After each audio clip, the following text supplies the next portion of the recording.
day to you all, ladies and gentlemen. My name is Maulin Jim, and I'm a student of the University of Zimbabwe under the Faculty of Business Management, Sciences and Economics. And currently, I'm studying Marketing and Public Relations, having Mr. Nkosana Maposa as my lecturer. So today, I have some guests whom I will invite in a while so that they could discuss and analyze the Declaration of Principles of Freedom of Expression and Access to Information in Africa. But before I invite these guests, I would like to give you a brief background of this declaration. The Declaration of Principles of Freedom of Expression and Access to Information in Africa was adopted by the African Commission on Human and People's Rights at its 65th ordinary session, which was held from the 21st of October to the 10th of November 2019 in Bunjau, the Gambia. This declaration was prepared in pursuant to Article 451 of the African Charter on Human and People's Rights, which requires the African Commission to promote human and people's rights, among others, by formulating and laying down rules and principles to solve legal problems relating to human and people's rights. This declaration that we're going to talk about is an upgraded version which replaced the old 2002 declaration, and it expands its guidance on states on the access of information and digital rights. The declaration that we are going to discuss and elaborate on tries to establish and affirms the principles for anchoring the right to freedom of expression and access to information with regards to Article 9 of the African Charter, which guarantees every individual the right to receive information as well as the right to access and disseminate this information. Ladies and gentlemen, this whole declaration is divided into subgroups or principles, and the first principle is the general principle, the second principle being the right to freedom of expression, the third principle being the right to access of information, fourth principle being the right to freedom of expression and access to information, and the last being the fifth principle is the implementation. This declaration establishes or affirms the principles for anchoring on the right to freedom of expression and access to information with regards to Article 9 of the African Charter, which guarantees every individual the right to receive information as well as the right to express and disseminate this information. Ladies, the declaration that we're going to talk about is divided into 5 major parts, the first part being the general principles, the second part being the right to freedom of expression, the third part being the right to access of information, the fourth part being the right to freedom of expression and access to information on the internet, and the last being the fifth part being implementation. So at this moment of time, I'll call upon my guests so that we'll have a discussion and they'll elaborate much on the principle that I've just talked about. Thank you. So what would you do if you're not given the right to exercise the freedom of expression and access to information? My name is Wazane Chapungu, and I'm here to take you through part 1, which talks about the general principles, as my colleague has once stated. So, in part 1, the first principle talks about the importance of freedom of expression and access to information. The second principle talks about the non-interference of freedom of opinion. The third principle talks about non-discrimination. The fourth principle talks about the most favorable provision available to prevail. Then the fifth principle talks about the protection. The fourth principle talks about the most favorable provision to prevail. Then the fifth principle talks about the protection of the rights of freedom of expression and access to information online. Then the sixth principle talks about the protection of human rights, defenders and others. The seventh principle then talks about the specific measures. Then the eighth principle talks about evolving capacities of children. And the ninth principle, which is the last principle, talks about the justifiable limitations. So, in a summary, the general principles in part 1 mainly emphasizes on giving people the right to exercise the freedom of expression and access to information. Part 2 of the declaration is titled The Right to Freedom of Expression. What is freedom of expression? Do you know? As an African, do you ever wonder if you have the right to freedom of expression? Freedom of expression includes the right to share, receive, impart ideas and information either orally or in print. It is a fundamental right in a democratic country. Principle number 11, media independence. State and private monopoly. Principle 11, media diversity and pluralism. State or private monopoly over print, broadcast, or online media is not compatible with the right to freedom of expression. State or government-owned broadcasters should be converted into public broadcasters, which are accountable to the public through the legislature.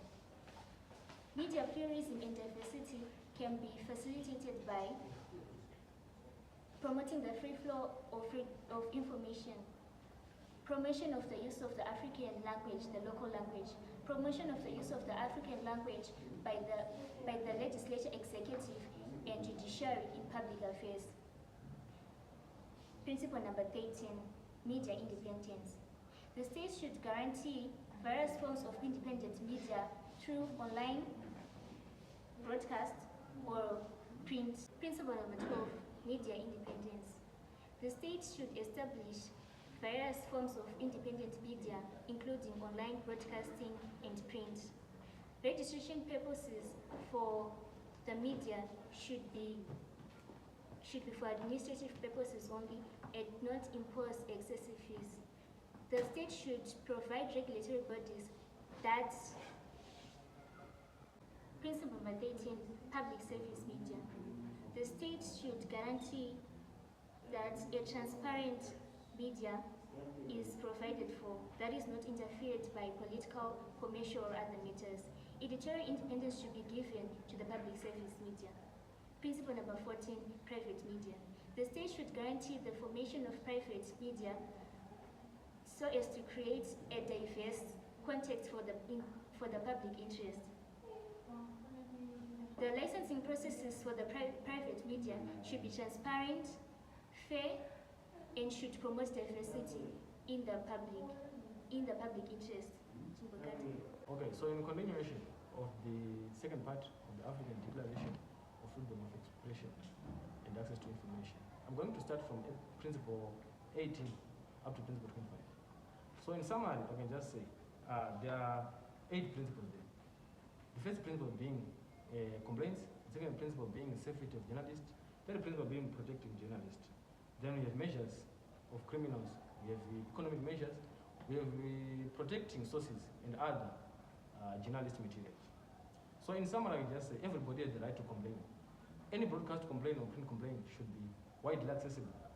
And also, the regulatory board that is put in place to deal with those complaints should always be protected against political and commercial people so that there is lack of bias.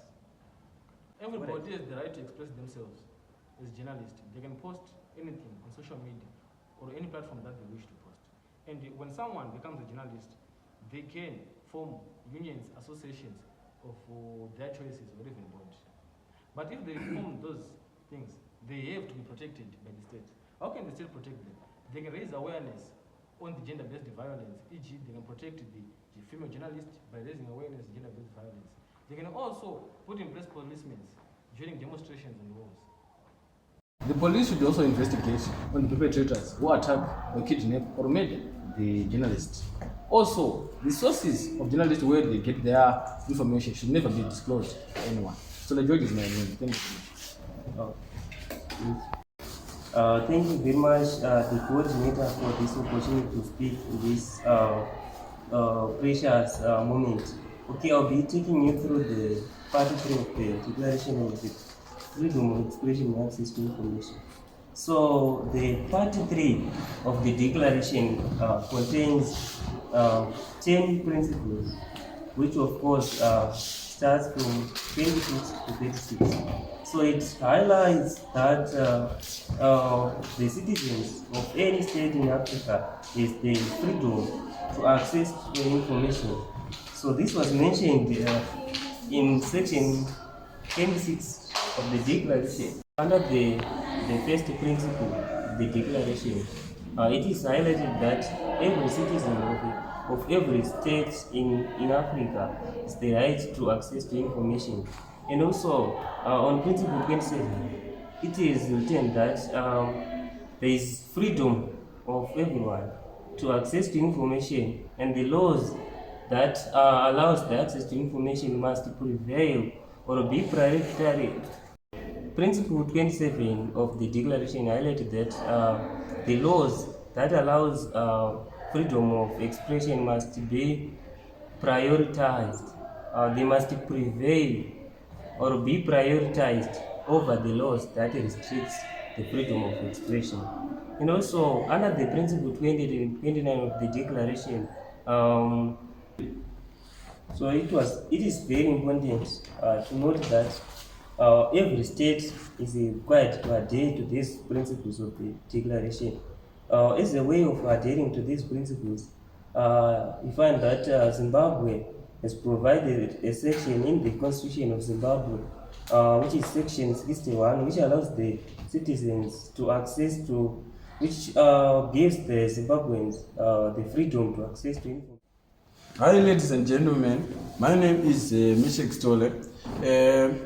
Moving on to Chapter 4 of the Declaration of Principles and Freedom of Expression, it consists of Principle 37 up to Principle 42 of the Declaration, which says about the access of the information on the internet and the freedom of expression.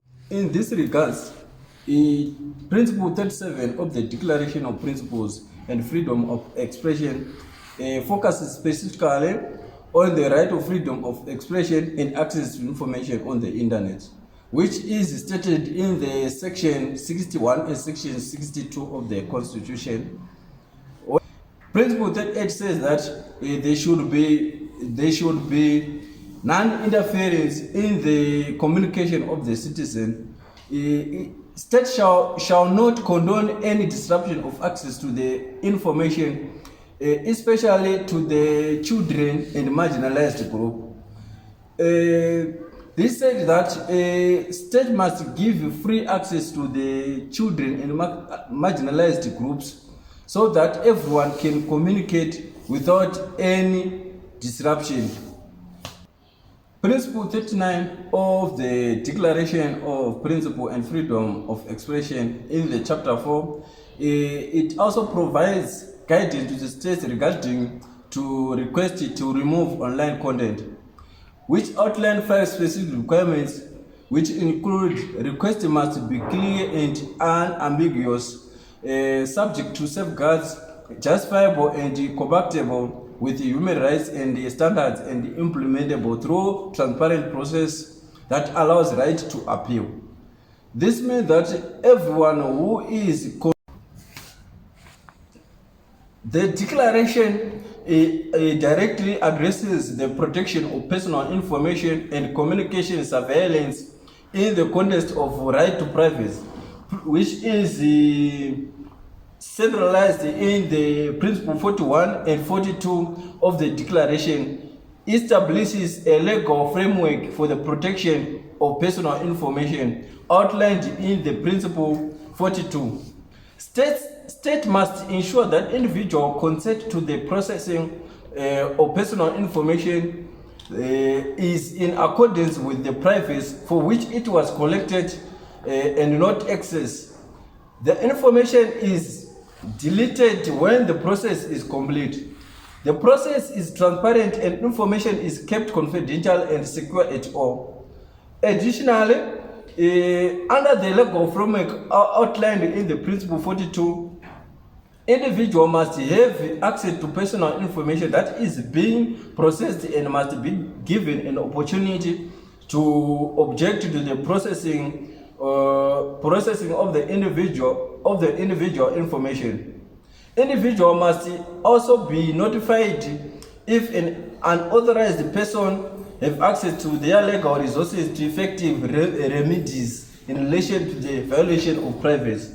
That's when you see, when you access especially Gmail or email accounts, they need to know your password so that you will not violate on the principle of Good day to you once again, ladies and gentlemen. My name is Caroline Zinganyama. I would like to talk about implementation, which is the fifth and last part of the declaration.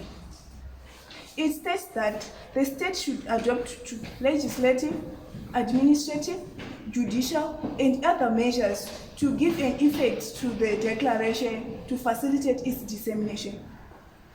When it's review and adopts, when the state review or adopt legislation on access to information, they shall be further guided by the African Commission Model Law on access to information for Africa. When states adopt measures related to election, they shall be further guided by African Commission guidelines on access to information in election in Africa. In accordance with Article 62 of the African Charter, states shall, in each period, report submitted to the African Commission provide detailed information on the measures taken by facility compliance with the provision of this declaration. So I'd like to take this opportunity to thank my guests for the discussion that we had. I hope all of you have got an insight of what the Declaration of Principles of Freedom of Expression and Access to Information Africa is all about. Thank you guys for watching this video. Please like, subscribe, and share. Thank you.